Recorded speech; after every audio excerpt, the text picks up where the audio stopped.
যে একদিন দুই ব্যক্তি একটা গ্রামের মধ্য দিয়ে যাচ্ছেন। এই হাদিসে কিতাবুত তাওহীদ গ্রন্থের মধ্যে আছে, দুজন ব্যক্তি একটা গ্রামের মধ্য দিয়ে যাচ্ছে। সেই গ্রামের মানুষরা মূর্তি পূজারী। তো ওদের পথ আটকে দিল, দিয়ে বলল যে তোমরা যেতে পারবে না সামনে যতক্ষণ না আমাদের এই দেবতার সামনে কিছু না কিছু উৎসর্গ করছো। ঠিক আছে? তো একজন বলল যে আমি কিচ্ছু দিতে পারবো না, কারণ আমি তাওহীদপন্থী মানুষ, আমি কিছুই দিব না, আমি কোনো মূর্তির সামনে কোনো নজর মানত পেশ করবো না। তখন তাকে চাপ প্রয়োগ করা হচ্ছে যে একটা মাছির ডানা হলেও দিতে হবে।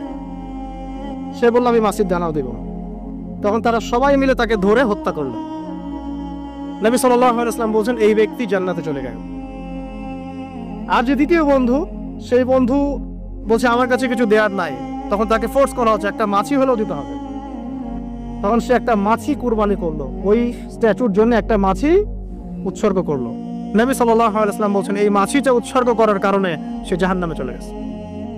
আমি কিভাবে বুঝাবো আপনাকে শিরক আর তাওহীদ কি জিনিস? মানে লা তুশরিক বিল্লাহি শাইআ, মানে আপনার চিন্তার মধ্যে যাররা পরিমাণ শিরকি আকীদা থাকা যাবে না। আপনার কাজ আমল, আপনার আমলের মধ্যে যাররা পরিমাণ শিরক থাকা যাবে না।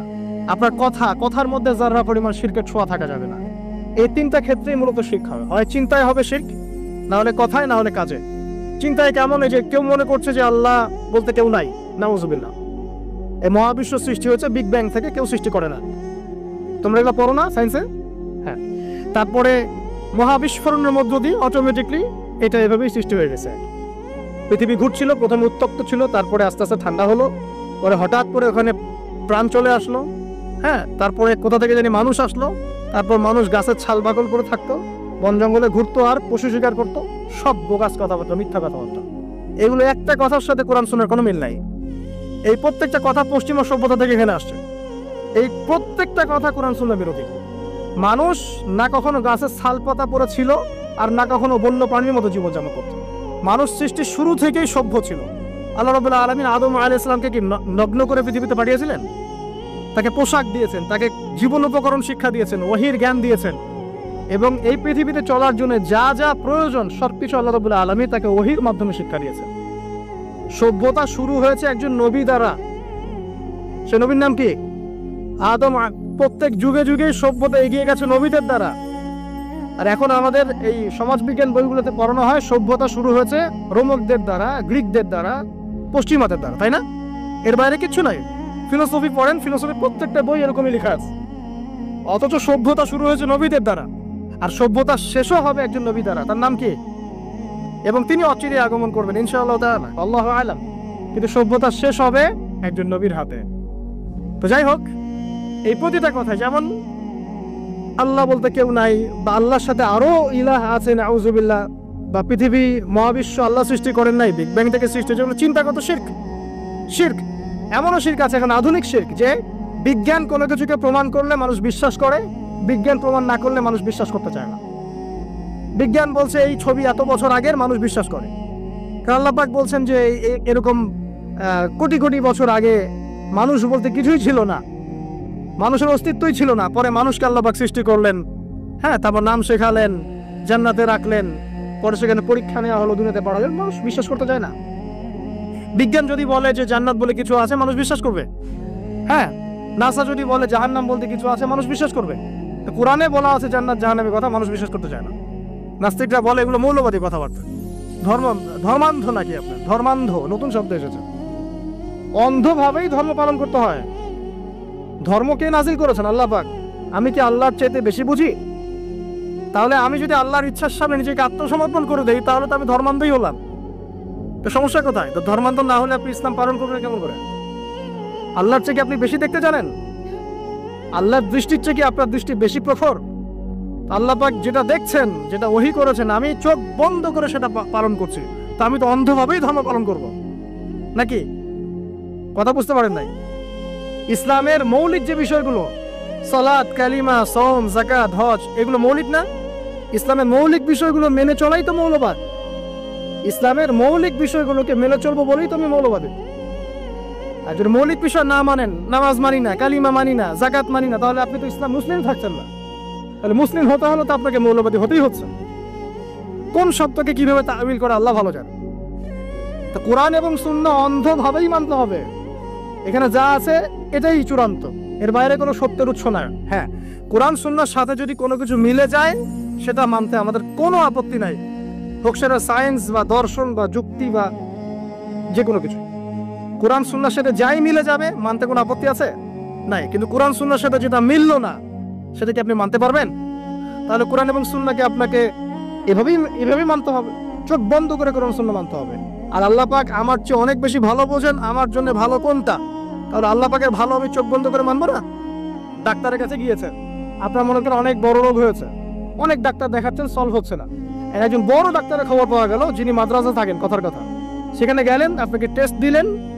আপনি তো জিজ্ঞাসা করতে যাচ্ছেন না যে এই টেস্ট কেন দিচ্ছেন, ওই টেস্ট কেন দিচ্ছেন, এই ওষুধ কেন দিলেন, ওই ওষুধ কেন দিলেন, এই প্রেসক্রিপশন কেন। ডাক্তার যা বলছে আপনি অন্ধভাবে নিচ্ছেন না? নাকি আপনার ডাক্তারের এসব টেস্টগুলো নিজে করার ক্ষমতা আছে? আপনি কি নিজেই টেস্টগুলো করতে পারবেন? ওই ওষুধ কেন দিয়েছে, ওখানে কি গুণ আছে, কি উপকারিতা অপকারিতা আছে, এটা তো ডাক্তার ভালো জানে আমার চাইতে। তখন আমরা কিন্তু অন্ধভাবেই ডাক্তারের কথা মেনে নেই এবং ট্রিটমেন্ট নেই। আর আল্লাহ রাব্বুল আলামিন মহাবিশ্বের স্রষ্টা, তিনি জানেন মহাবিশ্বের কার জন্য কি কল্যাণকর। তিনি মুসলিমদেরকে দিয়েছেন কোরআন এবং সুন্নাহ, পুরো মানব জাতিকে দিয়েছেন। এর মধ্যে আল্লাহ পাক সমস্ত বিষয়ের সলিউশন দিয়েছেন। এখন আমি এটা অন্ধভাবে মানবো না? নাকি আল্লাহকে চ্যালেঞ্জ করবো যে কেন এটা দিলেন, কেন নামাজ পড়তে বললেন, কেন রোজা রাখতে বললেন, কেন হজ করতে বলছেন? সবকিছুর কারণ আছে নিঃসন্দেহে, কিন্তু সব কারণ ব্যাখ্যা করার মতো জ্ঞান কি আমার আছে? আমার জ্ঞান কি আল্লাহর চেয়ে অসীম? আল্লাহ পাকের জ্ঞান অসীম। তাহলে আল্লাহ পাকের জ্ঞান যেহেতু অসীম, এই অসীম জ্ঞানের অধিকারী একজন সত্তার কাছে আত্মসমর্পণ করবো, এটাই তো ইসলাম, এটাই তো মৌলবাদ, এটাই তো অন্ধত্ব। তাহলে এইসব শব্দগুলো দিয়ে মুসলিমদেরকে ডমিনেট করার কোনো মানে হয় না, এবং এই শব্দগুলো অপপ্রয়োগটা চেঞ্জ করতে হবে। এটা হচ্ছে মিডিয়ার মধ্য দিয়ে একটা ইসলামপন্থীদের এগেইনস্টে আদর্শিক একটা আঘাত। এইসব শব্দগুলো যারা উচ্চারণ করছে ওরা শিরক করছে। সূরা তাওবা পড়ে দেখেন, এইভাবে ইসলামকে টিটকারি করাটাকে আল্লাহ রাব্বুল আলামিন কুফরি বলেছেন। এই হাদিসের রাবি সম্পর্কে দুইটা কথা। রাবির নাম কি? মুয়াজ বিন জাবাল রাদিয়াল্লাহু আনহু। মুয়াজ বিন জাবাল রাদিয়াল্লাহু আনহু এমন একজন সাহাবী যিনি ছিলেন তরুণ যখন তার সামনে ইসলামের দাওয়াত পেশ করা হয়েছে। ইয়াং সাহাবী, টকবকে রক্ত, ওই অবস্থায় ওই বয়সে তিনি আল্লাহকে চিনতে শিখেছেন, দেন মুসলিম হয়ে গেছেন। বায়াতে আকবা কুবরা নামে একটা বায়াত হয়েছে, যেই বায়াতটা মূলত মক্কা থেকে মদিনায় হিজরতের পটভূমি তৈরি করে দেয়। সেই ৭৫ জন সাহাবীর মধ্যে মুয়াজ বিন জাবাল রাদিয়াল্লাহু আনহু ছিলেন অন্যতম প্রধান। ইসলাম কবুল করার সময় তার বয়স ছিল হয়তোবা ১৯ থেকে ২০ বছর। আর আপনি আমাদের জেনারেশনের ১৯-২০ বছরের যুবকদের দিকে একটু তাকিয়ে দেখেন, আর মুয়াজ বিন জাবাল রাদিয়াল্লাহু আনহুর দিকে তাকিয়ে দেখেন। ৬ জন সাহাবী ছিলেন স্পেশাল, যারা নবী সাল্লাল্লাহু আলাইহি ওয়াসাল্লামের ওহী লেখক ছিলেন, অর্থাৎ কোরআন সংকলন করতেন, হাদিস সংকলন করতেন। তার মধ্যে একজন হচ্ছেন মুয়াজ বিন জাবাল রাদিয়াল্লাহু আনহু। তিনি ছিলেন জাহেদ। জাহেদ মানে হচ্ছে দুনিয়া বিমুখ, দুনিয়া নিয়ে তার এত পেরেশানি ছিল না, টেনশন ছিল না। এখনকার যুবকদের মেইন চিন্তা কি? দুনিয়া না, স্ট্যাটাস, চাকরি, বাড়ি, গাড়ি, সুন্দরী বিবি, এই তো। মুয়াজ বিন জাবাল একজন জাহেদও ছিলেন। জাহেদ মানে বলা হয় দুনিয়া বিরাগী, দুনিয়াকে তিনি প্রয়োজন মনে করতেন, এর ভিতর ডুবে থাকতেন না কখনো। অথচ তিনি একজন তরুণ মানুষ ছিলেন। একটা হাদিস এসেছে, হালাল হারামের মধ্যে এই উম্মতের সর্বাধিক জ্ঞান যাদেরকে দেওয়া হয়েছে তার মধ্যে মুয়াজ বিন জাবাল রাদিয়াল্লাহু আনহু একজন। তিনি 18 হিজরিতে ইন্তেকাল করেছেন এবং তিনি অত্যন্ত সুদর্শন ছিলেন, চমৎকার বাগ্মী ছিলেন, মানে খুব চমৎকার করে কথা বলতে পারতেন, জনগণকে বোঝাতে পারতেন। আল্লাহ পাক আমাদেরকে তার মধ্যে হওয়ার তৌফিক দান করুন, আমিন। এবং তিনি জাফর ইবনে আবি তালেব রাদিয়াল্লাহু আনহুর দ্বীনি ভাই ছিলেন। মানে দ্বীনি ভাই কেমন? যখন মুহাজির সাহাবীরা হিজরত করে মদিনায় গিয়েছে তখন ওইখানকার সাহাবীদেরকে বলা হতো আনসার সাহাবী, যারা আওস এবং খাজরাজ গোত্র ছিলেন। নবী সাল্লাল্লাহু আলাইহি ওয়াসাল্লাম মদিনায় প্রথমে মসজিদে নববী নির্মাণ করলেন, এরপর সামরিক প্রশিক্ষণ, অর্থনৈতিক ভিত্তি শক্ত করা, ইহুদিদের সাথে মদিনা সনদ এবং মুসলিমদের মধ্যে ভ্রাতৃত্বের বন্ধন স্থাপন করলেন। এক সাহাবীর সাথে আরেক সাহাবীর দ্বীনি ভাই সম্পর্ক করলেন। মুয়াজ বিন জাবাল রাদিয়াল্লাহু আনহু ছিলেন জাফর বিন আবি তালেব রাদিয়াল্লাহু আনহুর দ্বীনি ভাই। আর জাফর বিন আবি তালেব রাদিয়াল্লাহু আনহু ছিলেন নবী সাল্লাল্লাহু আলাইহি ওয়াসাল্লাম আপন চাচাতো ভাই আলী রাদিয়াল্লাহু আনহুর ভাই। জাফর রাদিয়াল্লাহু আনহু আবিসিনিয়ায় ওই যে বাদশা নাজাশী তার সামনে সূরা মারিয়াম তেলাওয়াত করেছিলেন, যার তেলাওয়াত শুনে জাফর রাদিয়াল্লাহু আনহুর তেলাওয়াত শুনে বাদশা নাজাশীর চোখ দিয়ে দরদর করে পানি পড়তে শুরু করে এবং পরবর্তীতে ওই খ্রিস্টান বাদশা ইসলাম কবুল করেন, আলহামদুলিল্লাহ। আর জাফর রাদিয়াল্লাহু আনহুকে বলা হয় কি দুই ডানাওয়ালা বলা হয় এই কারণে, জাফর রাদিয়াল্লাহু আনহু মোতার যুদ্ধে শহীদ হয়েছেন। মোতার যুদ্ধটা ছিল রোমানদের সাথে, মুসলিমদের মাত্র 3000 সৈন্য, আর মোতার যুদ্ধে কুফারদের রোমকদের 2 লক্ষ সৈন্য। এটা কি যুদ্ধ হয়? কোনোভাবে সম্ভব? ওই যুদ্ধে নবী সাল্লাল্লাহু আলাইহি ওয়াসাল্লাম 3 জনকে সেনাপতি করেছেন, যে আব্দুল্লাহ বিন রওয়াহা যদি ইন্তেকাল করে, যায়েদ ইবনে হারেসা যদি ইন্তেকাল করে তাহলে জাফর ইবনে আবি তালেব যদি ইন্তেকাল করে বা শহীদ হয়, তাহলে তোমরা তোমাদের মধ্য থেকে একজনকে আমির বানিয়ে নিও, একজনকে নেতা বানিয়ে নিও। তো 3 জনই আলহামদুলিল্লাহ এই যুদ্ধে শহীদ হন এবং জাফর রাদিয়াল্লাহু আনহুর 2 হাত কেটে পড়ে যায়। প্রথমে তার 1 হাত কেটে যায়, ডান হাত, তিনি বাম হাত দিয়ে যুদ্ধ করতে থাকেন। বাম হাত কেটে পড়ে যায়, তখন তিনি এই ডানা, এই বাহু দিয়ে পতাকাতে বুকের মধ্যে আঁকড়ে রেখেছিলেন। তারপরে কাফেররা তাকে শিরোচ্ছেদ করে, এভাবে তার ইন্তেকাল হয়, শাহাদাত বরণ করেন। এবং নবী সাল্লাল্লাহু আলাইহি ওয়াসাল্লাম মদিনা থেকে বলছিলেন যে জাফর 2 জন ফেরেশতার কাঁধে ভর দিয়ে আমাকে সালাম দিয়ে চলে গেল। নবী সাল্লাল্লাহু আলাইহি ওয়াসাল্লাম বলছিলেন জাফর রাদিয়াল্লাহু আনহুকে এই 2টা কাটা হাতের বিনিময়ে আল্লাহ পাক জান্নাতে 2টা পাখা দিয়েছে, এই জন্য তাকে বলা হয় 2 ডানাওয়ালা বা 2 বাহুওয়ালা। জাফর রাদিয়াল্লাহু আনহুর দিনী ভাই ছিলেন কে? মুয়াজ বিন জাবাল রাদিয়াল্লাহু আনহু। সবচেয়ে বড় কথা হচ্ছে মুয়াজ বিন জাবাল রাদিয়াল্লাহু আনহু একদিন বসে আছেন, নবী সাল্লাল্লাহু আলাইহি ওয়াসাল্লাম নিজে তার হাত ধরলেন। চিন্তা করেন, নবী সাল্লাল্লাহু আলাইহি ওয়াসাল্লাম নিজে মুয়াজ বিন জাবাল রাদিয়াল্লাহু আনহুর হাত ধরলেন, ধরে বললেন, হে মুয়াজ, ওয়াল্লাহি আল্লাহর কসম, ইন্নী লা উহিব্বুকা, আল্লাহর কসম হে মুয়াজ, আমি তোমাকে ভালোবাসি। চিন্তা করতে পারলেন? হে মুয়াজ, আল্লাহর কসম আমি তোমাকে ভালোবাসি। কে বলছেন এটা? মুহাম্মদ সাল্লাল্লাহু আলাইহি ওয়াসাল্লাম। এবং এরপর তিনি বলছেন যে তুমি প্রত্যেক ফরজ নামাজের পরে এই দোয়াটা করা ছেড়ে দিও না। কোন দোয়া? আল্লাহুম্মা আইন্নি আলা যিকরিকা ওয়া শুকরিকা ওয়া হুসনি ইবাদাতি। বলেন আমার সাথে, আল্লাহুম্মা আইন্নি আলা যিকরিক ওয়া শুকরিক ওয়া হুসনি ইবাদাতিক। প্রত্যেক ফরজ নামাজের পর হে মুয়াজ এই দোয়াটা করা ছেড়ে দিও না। বলার আগে বলছেন, মুয়াজ আমি তোমাকে আল্লাহর কসম ভালোবাসি। মুয়াজ বিন জাবাল রাদিয়াল্লাহু আনহু সেই সাহাবী যাকে নবী সাল্লাল্লাহু আলাইহি ওয়াসাল্লাম তার গাধার পিঠে বসিয়েছেন। সেই পিঠে বসিয়ে তিনি যাচ্ছেন, মাঝখানে কিছু কথাবার্তা বলছেন। যখনই বলছেন হে মুয়াজ বিন জাবাল বলছেন, লাব্বাইক ওয়া সাআদাক ইয়া নবী আল্লাহ, হে আল্লাহর রাসূল আমি উপস্থিত, আমার পিতামাতা আপনার জন্য কুরবান হোক, বলুন। 3 বার বলার পর নবী সাল্লাল্লাহু আলাইহি ওয়াসাল্লাম বলছেন, হে মুয়াজ শুনে রাখো, তুমি কি জানো, হাল তাদরি, তুমি কি জানো, মা হাক্কুল্লাহি আলা ইবাদিহি ওয়া মা হাক্কুল ইবাদি আলা আল্লাহ, তুমি কি জানো যে আল্লাহর প্রতি বান্দার কি হক আছে আর বান্দার প্রতি আল্লাহর কি হক আছে? মুয়াজ বিন জাবাল রাদিয়াল্লাহু আনহু বলছেন, ওয়াল্লাহু ওয়া রাসূলুহু আ'লাম, আল্লাহ এবং তার রাসূল ভালো জানেন। তখন নবী সাল্লাল্লাহু আলাইহি ওয়াসাল্লাম বলছেন সাল্লাল্লাহু আলাইহি ওয়াসাল্লাম যে হাক্কুল্লাহি আলা ইবাদি, আল্লাহর প্রতি মানে বান্দার হক হচ্ছে যে আইয়াবুদুহু, বান্দা আল্লাহর ইবাদত করবে, ওয়ালা ইউশরিকু বিহি শাইআ, এবং বান্দা আল্লাহর সাথে কাউকে শরীক করবে না। এটা আল্লাহর হক। আল্লাহ পাক আমাদের কাছে এটা পান প্রাপ্যতার যে আমরা শুধু আল্লাহর ইবাদত করব, তার সাথে কাউকে শরীক করব না। আর বান্দার প্রতি ওয়াহাক্কুল ইবাদি আল্লাহ, বান্দার উপর আল্লাহর হক মানে আল্লাহ পাকের দায়িত্ব বান্দার উপর হচ্ছে এই যে আল্লাহ ইউআযযিবু, যে আল্লাহ পাক বান্দাকে শাস্তি দিবেন না, আল্লাহ পাক বান্দাকে কোনো আযাব দিবেন না যদি বান্দা আল্লাহর সাথে কাউকে শরীক না করে। আল্লাহ ইউআযযিবু আল্লা ইউশরিকু বিহি শাইআ, যদি বান্দা আল্লাহর সাথে মানে কাউকে শরীক না করে, তাওহীদের উপর থাকে, শিরক না করে, আল্লাহ পাকের এর দায়িত্ব যে ওই বান্দাকে আল্লাহ পাক আযাব দিবেন না ইনশাআল্লাহ। তখন মুয়াজ বিন জাবাল তিনি বলছেন রাদিয়াল্লাহু আনহু, আফালা উবাশশিরুন নাস, আমি কি এই কথাটা মানুষকে বলবো না, আমি কি মানুষকে সুসংবাদ দিব না? নবী সাল্লাল্লাহু আলাইহি ওয়াসাল্লাম বলছেন, লা তুবাশশিরুহুম, তুমি তাদেরকে সুসংবাদ দিও না, আপাতত দিও না, কারণ ফায়াত্তাকিলু, তাহলে তারা এটার উপর তাওয়াক্কুল করে বসে থাকবে। তাহলে মানুষ এর উপর তাওয়াক্কুল করেই বসে থাকবে, অন্য সব আমল ছেড়ে দিবে। মুয়াজ বিন জাবাল রাদিয়াল্লাহু আনহু সেই সাহাবী যিনি শেষ মুহূর্তে এই হাদিসটা বলেছেন যে যার শেষ কালিমা হবে লা ইলাহা ইল্লাল্লাহ, সে ব্যক্তি জান্নাতে যাবে ইনশাআল্লাহ।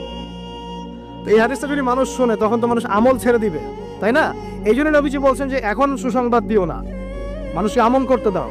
কিন্তু আল্লাহর এটা হক যে বান্দা যদি শিরক না করে আল্লাহর সাথে, আল্লাহ পাক তাকে মাফ করে দিবেন ইনশাআল্লাহ, তাকে আযাব দিবেন ইনশাআল্লাহ তাআলা। মুয়াজ বিন জাবাল রাদিয়াল্লাহু আনহু সেই সাহাবী যাকে ইয়েমেনের শাসনকর্তা হিসেবে নবী সাল্লাল্লাহু আলাইহি ওয়াসাল্লাম পাঠিয়েছেন। এখানে তিনি একটা কথা বলেছিলেন যে হে মুয়াজ, তুমি ইয়েমেনে যাচ্ছ সেখানকার শাসনকর্তা হিসেবে, একটা কথা মনে রেখো, দেখেন কি নসিহতটা করছেন, একটা কথা মনে রাখো, এই নসিহতটা প্রত্যেক পলিটিশিয়ানের জন্য। আল্লাহ পাক যাকেই ইকোনমিক সেক্টর হোক, পলিটিক্যাল সেক্টর হোক, সোশ্যাল সেক্টর, যেখানে আল্লাহ পাক দায়িত্ব দিয়েছেন বা ক্ষমতা দিয়েছেন, তাদের সবার জন্য এই নসিহত। কি নসিহত? নবীজি বলছেন, হে মুআজ, তুমি ইয়েমেনের গভর্নর হচ্ছ ঠিক আছে, তবে ইত্তাকি দাওয়াতুল মাজলুম, তুমি মজলুমের দোয়া থেকে বেঁচে থাকবে। মাজলুম কাকে বলে? যার উপরে জুলুম করা হচ্ছে, যার উপর জুলুম করা হচ্ছে, এই মাজলুমদের দোয়া থেকে তুমি বেঁচে থেকো। কারণ লাইসা বাইনাহা ওয়া বাইনাল্লাহি হিজাব, কারণ ওই মাজলুমের দোয়া আর আল্লাহ পাকের মাঝে কোনো পর্দা নাই। কথা কি বুঝতে পারছেন? মাজলুমের দোয়া আর আল্লাহ পাকের মাঝখানে কোনো পর্দা নাই। যদি আপনি কারোর প্রতি জুলুম করেন আর সে যদি হাত তুলে বলে, আল্লাহ অমুক নেতা আমার উপর জুলুম করেছে, আপনি শেষ। আপনি নিজে ধ্বংস হবেন, ধ্বংসিত হন। মানে আপনি যদি কারোর প্রতি জুলুম করে ফেলেন আপনার ক্ষমতার বলে, এবং সে যদি আল্লাহর কাছে অভিযোগ পেশ করে, আপনি শেষ, ধরা। কারণ এই মাজলুমের দোয়া আর আল্লাহর মাঝখানে কোনো পর্দা নেই। এই জন্য ওমর রাদিয়াল্লাহু আনহু মতো জালিল কদর সাহাবী, যিনি খুলাফায়ে রাশিদিনের অন্যতম, তিনি পর্যন্ত আলী রাদিয়াল্লাহু আনহুকে বলছিলেন, একদিন ওমর রাদিয়াল্লাহু আনহু তার উটের যে ময়লাগুলো আছে এগুলো পরিষ্কার করছেন, অ্যাজ এ প্রেসিডেন্ট তিনি উটের ময়লা পরিষ্কার করছেন। তখন আলী রাদিয়াল্লাহু আনহু দেখে বলছেন, ইয়া আমিরুল মুমিনিন, আপনি পরবর্তী খলিফাদের জন্য কত কঠিন দায়িত্ব ছেড়ে যাচ্ছেন। তখন তিনি বলছেন যে, হে ইয়া আবুল হাসান ওয়ালা তালুমুনি, হে আবুল হাসান, আমাকে তুমি এভাবে বেশি প্রশংসা করে আমাকে ধ্বংস করো না। কারণ আমি ভয় করি যে ইরাকের ফোরাত নদীর কিনারায় যদি কোনো মেষপালক বা ছাগলের বাচ্চা পর্যন্ত না খেয়ে মারা যায়, আমি ভয় করি আল্লাহ পাক সেজন্য আমাকে জবাবদিহি করাবো। আর আমি তো আর আপনাদেরকে ম্যাচ করে দেখাতে পারবো না এই যুগে কি চলছে আর ওই যুগে কি চলতো। কি চলে না এখন? সবই চলে। আইনের ফাঁকফোকর, জেনা, আপনার ঘুষ, আপনার দুর্নীতি, আপনার মাদক, আপনার প্রতারণা, অন্যের সম্পদ আত্মসাৎ, কি চলে না ভাই? এবং এগুলো যে চলে, এই চলাগুলোকে আমরা স্বাভাবিকভাবে নিয়ে নিয়েছি, মানে এগুলো হয়। ঘুষ দিতে হয়, দুর্নীতি করতে হয়, ওকে 10 টাকা খাওয়াতে হয়, তাকে 5 টাকা, তাকে 2 টাকা, এটা কমন ট্রেন্ড আমাদের কাছে। শুধু একটা মৃত্যু বাকি আছে, খালি কবরে যান, দেখবেন একটা দিনের হিসাব কেমন করে দেওয়া লাগে, এক একটা মাজলুমের কান্নার হিসাব কেমন করে দেওয়া লাগে। আবু যর রাদিয়াল্লাহু আনহু এই জন্য বলতেন যে, আমি দায়িত্ব থেকে ভয় পাই, আমি ভয় পাই যে কেউ আমাকে দায়িত্ব দিবে। কারণ নবীজি আমাকে বলেছেন, যদি তোমাকে 2 জন ব্যক্তির দায়িত্ব দেওয়া হয় তাহলে তোমাকে ছুরিবিহীন জবাই করে দেওয়া হয়েছে। আর আমরা এখন দায়িত্ব নেওয়ার জন্য মুখিয়ে থাকি, আমাকে দেন, আমি ভালো, ও খারাপ, আমি ভালো। দায়িত্বর যখন হিসেব বুঝিয়ে দেওয়া লাগবে আল্লাহর কাছে, তখন আপনি কান্না করতে করতে শেষ হয়ে যাবে। বিশ্বাস হচ্ছে না? অপেক্ষা করতে থাকেন। এই যে বড় বড় বিশ্ব নেতাদেরকে দেখছেন না, পরকালে এদের আকৃতি হবে পিঁপড়ার মতো। এই যে এতটুকু, যদি এরা জুলুম করে থাকে, পরকালে পিঁপড়ার মতো আকৃতি হবে এদের। অন্ধকার ছেয়ে থাকবে এদের উপরে, পুলসিরাতে আটকা পড়ে থাকবে। যত মানুষের হক নষ্ট করেছে সবাই এর দিকে আঙ্গুল তুলে থাকবে, আমার এই করেছে, আমার সেই করেছে, আমার এই দেয়নি, আমার সেই দেয়নি। দেখেন, এটা বাস্তব দেখবেন চোখ দিয়ে ইনশাআল্লাহ। যাই হোক, আমি ওদিকে যাচ্ছি না, শুধু এতটুকু বলবো, প্রত্যেক পলিটিশিয়ানের জন্য একটা নসিহত, যেটা মুআজ বিন জাবাল রাদিয়াল্লাহু আনহুকে নবীজি করেছেন। হে মুআজ, ইয়েমেনের গভর্নর হচ্ছে হও, তোমাকে শাসন কার্য দেয়া হয়েছে, আলহামদুলিল্লাহ, তবে ইত্তাকি দাওয়াতাল মাজলুম, মাজলুমের দোয়া থেকে বেঁচে থাকো। কারণ ফালাইসা বাইনাহা ওয়া বাইনাল্লাহি হিজাব, কারণ মাজলুমের দোয়া আর আল্লাহর মাঝখানে কোনো পর্দা থাকে না। ব্যাস একটা নসিহত আপনার জন্য যথেষ্ট। এবার সামনে আসেন, মুআজ বিন জাবাল রাদিয়াল্লাহু আনহু সেই সাহাবী যিনি আরেকটা বিখ্যাত হাদিস বর্ণনা করেছেন। এটা বলে শেষ, অন্যদিকে যাচ্ছি। সেটা হচ্ছে যে তিনি বলছেন, নবী সাল্লাল্লাহু আলাইহি ওয়াসাল্লাম একদিন আমাকে বললেন, যদি 2 জন ব্যক্তি শুধুমাত্র আল্লাহর জন্য পরস্পরকে ভালোবাসে, যদি 2 জন ব্যক্তি পরস্পরকে শুধু আল্লাহর জন্য ভালোবাসে, তাহলে এই 2 জন ব্যক্তিকে কিয়ামতের মাঠে নূর বা আলোর মিম্বর দেয়া হবে। এই যে মিম্বর দেখছেন, এরকম নূর বা আলোর মিম্বর দেওয়া হবে, যেটা দেখে শহীদগণ এবং নবীগণ ঈর্ষা করবে, কি আমলের কারণে তাকে এই মর্তবা দেওয়া হলো। আমলটা কিন্তু মনস্তাত্ত্বিক আমল, বাহ্যিক কোনো আমল না। কি আমল? আল্লাহর জন্য একজন আরেকজনকে ভালোবাসছে। এই ভালোবাসা আবার আপনাদের বয়ফ্রেন্ড গার্লফ্রেন্ড অ্যাফেয়ার্স না, ওইটা বলেন না যে আমি তোমাকে আল্লাহর জন্য ভালোবাসি, এটা জিনা। আল্লাহর জন্য ভালোবাসা হালাল ভালোবাসা, যেটা বৈধ। তো দেখুন, এখন এই হাদিসের সংক্ষিপ্ত ব্যাখ্যা করে শেষ করছি। দেখুন, এখানে 10টা বিষয় বলা হয়েছে। 10টা বিষয় বলা হয়েছে, 10টা বিষয় নিয়ে 10টা লেকচার দেওয়া সম্ভব। খুব সংক্ষেপে বলছি। 1 নাম্বার, নবীজি বলেছেন ওয়ালা তুশরিক বিল্লাহি শাইআ। 1 নাম্বার, তোমরা আল্লাহর সাথে কাউকে, তুমি আল্লাহর সাথে কাউকে শরীক করো না। ওয়াইন কুতিলতা ওয়া হুররিকতা, তোমাকে যদি জ্বালিয়ে দেয়া হয়, মানে আগুন দিয়ে আপনাকে জ্বালিয়ে দেয়া হয়েছে, অথবা আপনাকে হত্যা করা হয়েছে, তারপরেও তুমি আল্লাহর সাথে শরীক করো না।